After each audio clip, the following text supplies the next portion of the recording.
Адилеттик атка мингизет, аш көзү көргө кийгизет дейт да. Буну эч качан бир инсан унутпаш керек да, айрыкча мына соттор. Бул сот деген адам, бул биринчи Кудайдан коркуш керек, экинчи адилет болуш керек. Бул сотто иштеген адам чечим чыгаратканда бул Кудай көрүп турат, эртең мен жооп берем деген мындай жүрөктө жогорку сезим болуш керек да. Эрк бардыбызда тең. Каражат буйруса буну ишке табабыз.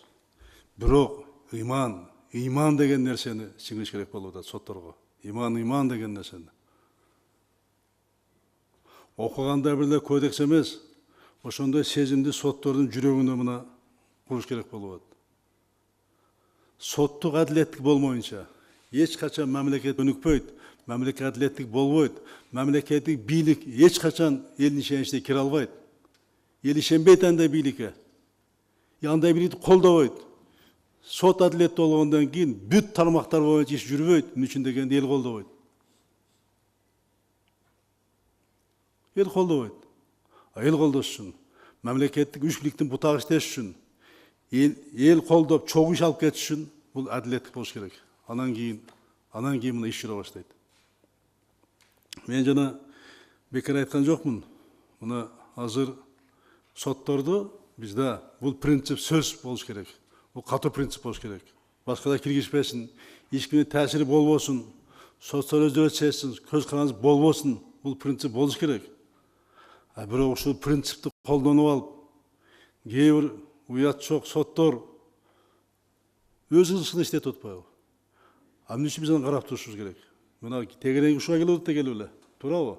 Соттордун баары жаман эмес, соттордун жакшысы көп. Бардык эмес. Мына азыр ошо сотторду атын айта турган убакыты келди. Мен тапшырма бердим, азыр ушуну анализ кыла баштайбыз деп. Анан экинчи, бул жана айтып атасыздар, взаимодействие бардык органдардыкы. Бардык органдар бир органда иштеш керек бул боюнча. Иштеп, бир багытта аракет кылышыбыз керек. Көбүнчө аткаруу бийлигине азыр абдан көп мындай күч келет. Ошону отуруп алып, жыйын өткөзүп, Жеңиш Парпиевич, бул жумасына бир жолу жок дегенде жыйын өтүшүңүз керек. Өтүп сураш керек.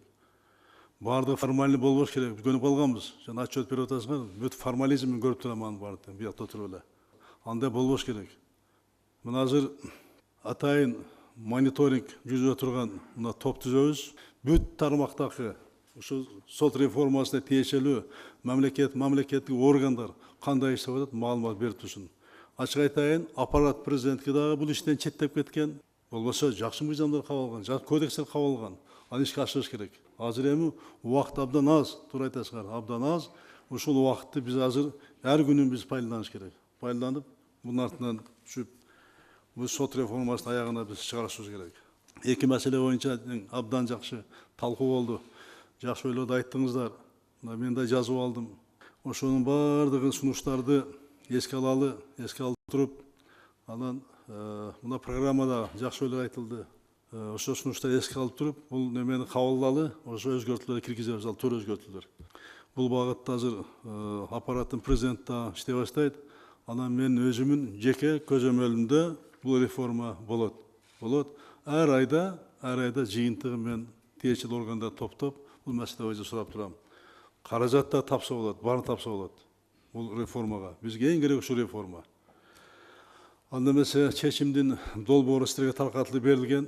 Жана сунуштарды эске алабыз баарын тең. Ошол сунуштарды мынау соттордун 18-20 жылга өндүктүрүү боюнча программасына өзгөртүү киргизебиз. Анда ушу чечим кабыл алынсын деген кеңеш мүчөлөрү добуш берип койсоңуздар.